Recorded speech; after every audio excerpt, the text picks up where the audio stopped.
Enquanto Anacleta auxiliava a jovem enferma, Helena e o amigo atravessaram o dia refletindo no acontecimento traçado para a noite.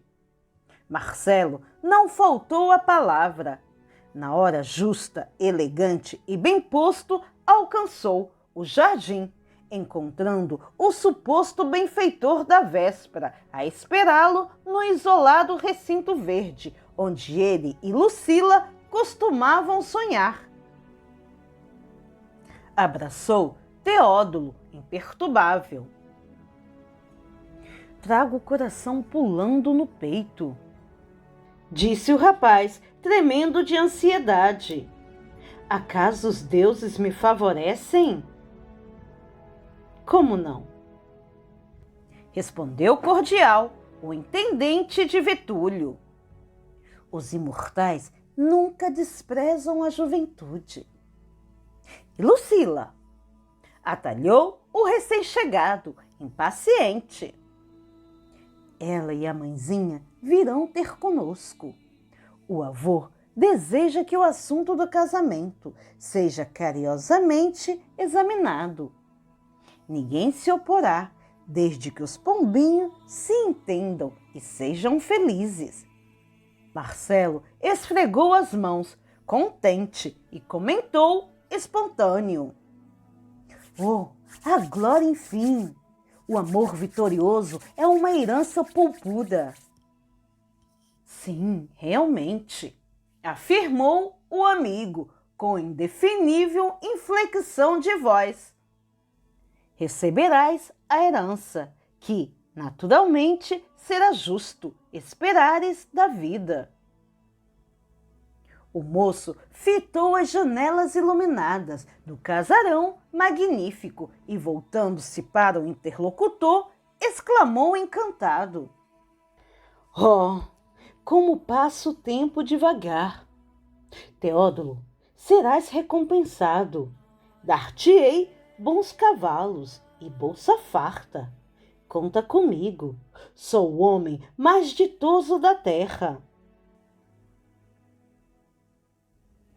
Enlaçado por Marcelo, que transbordava a alegria, o companheiro concordou, muito calmo.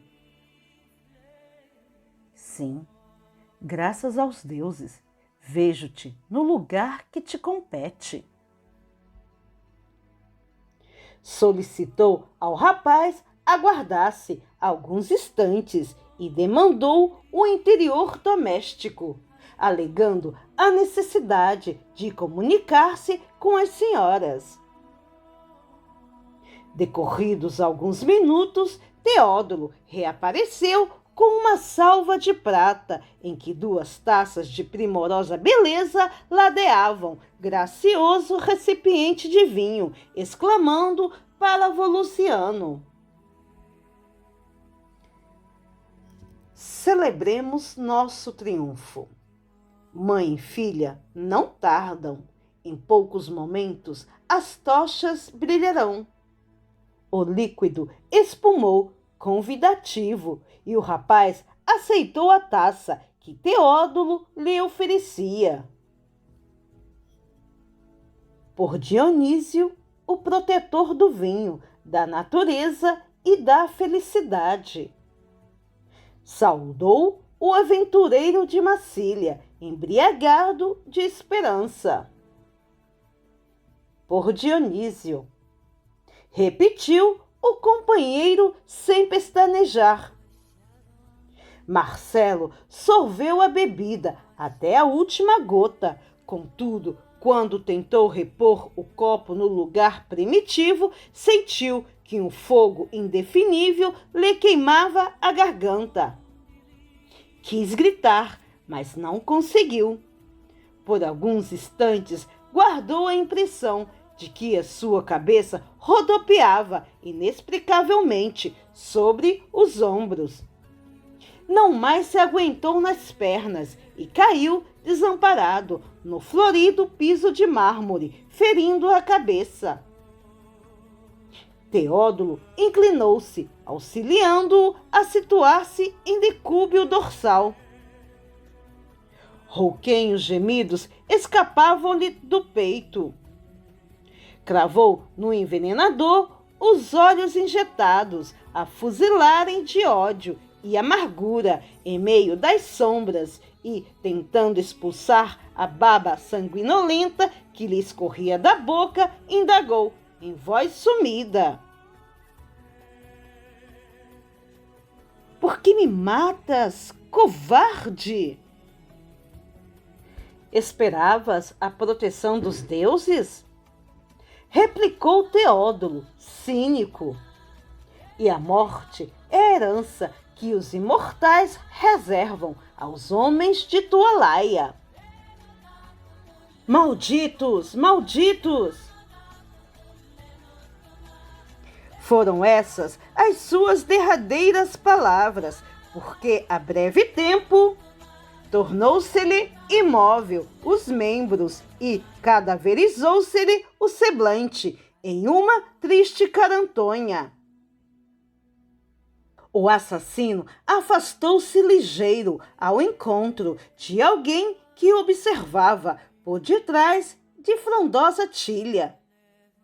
Era Helena, que sorriu satisfeita à informação de que tudo fora consumado.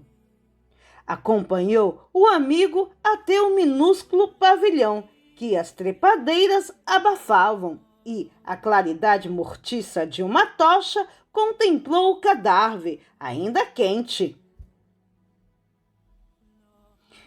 "Era um belo homem", comentou insensível. "Poderia ter sido amado e feliz se soubesse conservar o pé no degrau em que nasceu."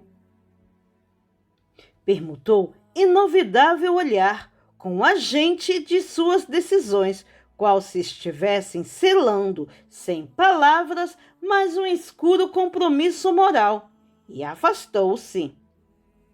Quando a noite se fez mais avançada, o próprio Teodulo, com o traje caracterizado dos escravos da casa de Vetúrio, abandonou o jardim, conduzindo um fardo em grande carrinho de mão, comumente utilizado em serviços de higiene. Afastou-se cauteloso, evitando contato com os trausentes retardatários, e atravessou, aparentemente tranquilo, vasta extensão da via pública, até alcançar a margem do rio. As brisas que sopravam do Tibre balsamizaram-lhe o cérebro atormentado. Aí descansou, preocupado e cismático.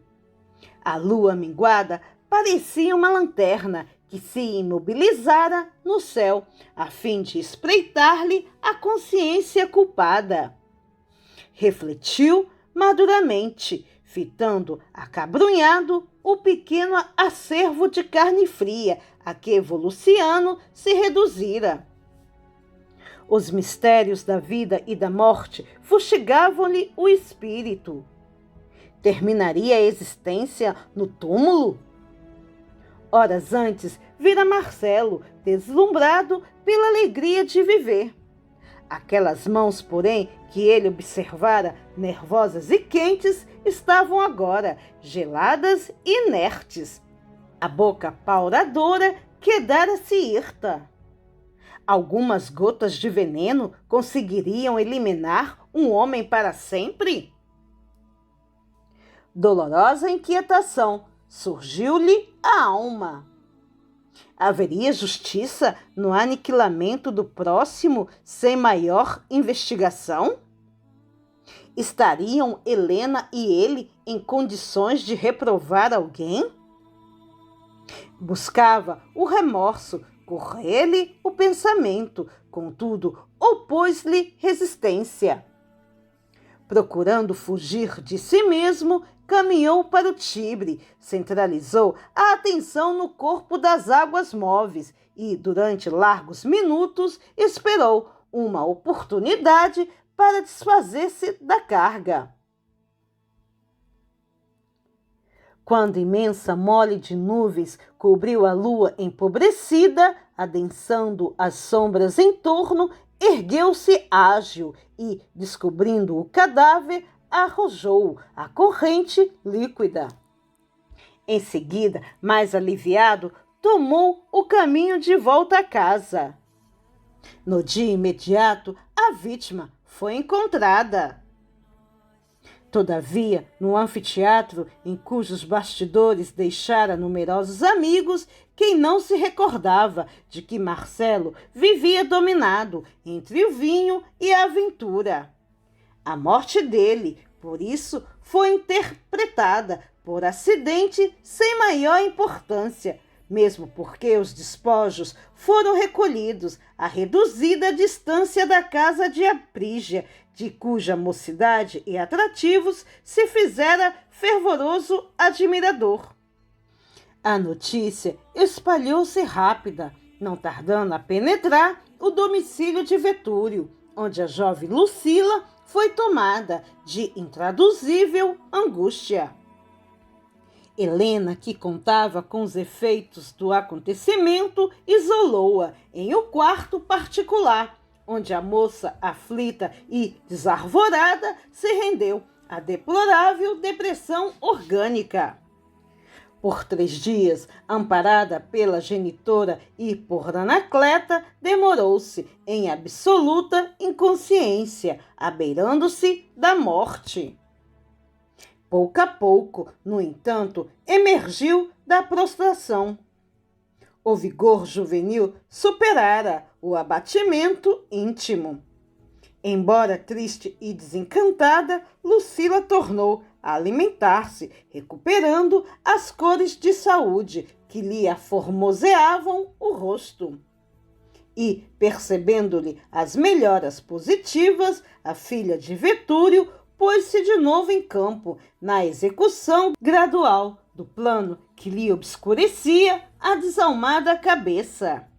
Pretextando a necessidade de atender a diversas solicitações de amigos gauleses, comunicou ao Pílio a deliberação de realizar algumas visitas, pedindo-lhe informações sobre a família de Jubélio Carpo. O velho mostrou-se desiludido. Esclareceu tratar-se de um antigo proprietário rural, cuja casa se erguia sólida havia muitos anos, na Via Pinciana. Conhecera Jubélio na juventude, mas perdera-o de vista. Ignorava-lhe a sorte e acreditava que a filha devia desistir de semelhante procura. Helena, porém, era demasiado decidida para desanimar e, tomando o carro em companhia de Teódulo, buscou a residência, segundo a indicação. Acolhidos atenciosamente, os visitantes foram conduzidos por um rapaz imberbe a enorme salão, onde o chefe da família lhes ofereceu agradável recepção. O administrador de Vetúrio, com a palavra, expôs a finalidade que os levava até ali. Reportou-se a magnanimidade de Jubélio, que se transformara em benfeitor de um amigo, entremeando a apresentação com perguntas respeitosas. O anfitrião, que exibia o rosto corado de um homem amadurecido no uso e no abuso do vinho, ouviu amavelmente e explicou. Devo dizer-lhes, antes de tudo, que meus pais faleceram há mais de 10 anos. Sou Saturnino, o primogênito e atual responsável pelos negócios da família. Diante de uma ligeira observação de Teódulo, exalçando a bondade dos genitores, falou sarcástico. Meus pais realmente foram campeões da alforria indébita. Se fossem chamados a governar, teria empobrecido o Império Romano.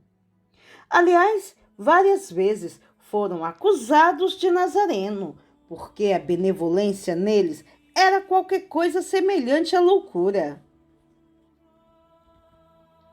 Os recém-chegados compreenderam de pronto com que espécie de comerciante iriam entrar em contato. O empregado de Eupílio aventurou uma pergunta sobre o velho afinador de Leão, ao que Saturnino ajuntou apressado.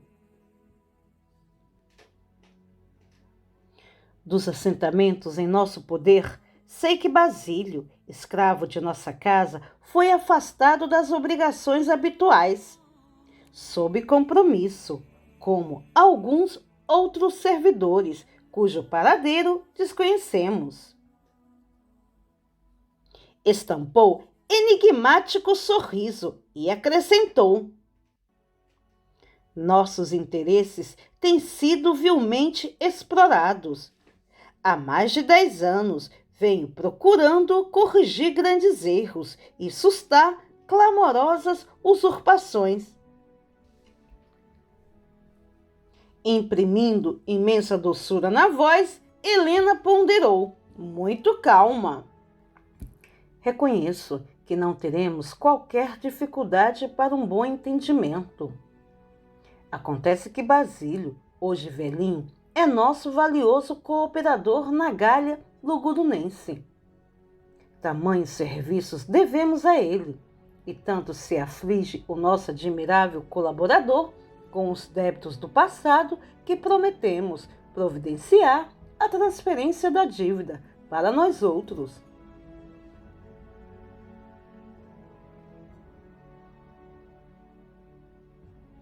Os olhos de Saturnino iluminaram-se de súbito. Com inequívocos sinais de ambição e alegria, respondeu entusiasmado: por Júpiter, ainda existe honestidade na terra. É a primeira vez que encontro um devedor preocupado em auxiliar-nos. Não oporemos qualquer embargo à transação. Basílio será definitivamente liberado. Rogou licença para afastar-se alguns instantes e logo após trouxe consigo a documentação existente. Os visitantes não regatearam. Saturnino ajuntou a importância legal, significativa quantia de juros, e Teódulo, a um sinal da companheira, pagou todo o montante, sem pestanejar. Na posse de elementos comprobatórios do resgate, os dois se retiraram e, em caminho, Helena dirigiu seu companheiro, explicando: agora temos o velho Patife em nossas mãos. Ele e a filha não nos escaparão. Avancemos para os novos fatos. Combinarei com o meu pai o teu regresso imediato à colônia. Serás o emissário de uma carta minha a Tassiano, implorando-lhe a vinda urgente a Roma, em companhia de Blandina. Tomarei por pretexto a enfermidade de Lucila, que pintarás para a imaginação dele como estando em processo de morte gradativa. Estou convencida de que o meu esposo atenderá. Calcularemos o tempo preciso para voltarmos a Lyon, antes que ele possa cruzar as águas, aportando aqui. Não mais nos encontrará, uma vez que instruirei meu pai a fim de justificar o nosso retorno precipitado a conselho médico em uma tentativa suprema de salvar a doente. Achar-nos-emos, assim, em Lyon, suficientemente desembaraçados para o trabalho punitivo. Conseguirei algumas cartas importantes para incentivar a perseguição aos nazarenos e poderemos apresentar o afinador como escravo fugitivo e revolucionário perigoso. Agitaremos as autoridades governamentais. Com a documentação que possuímos, o filósofo e a filha estão naturalmente liquidados.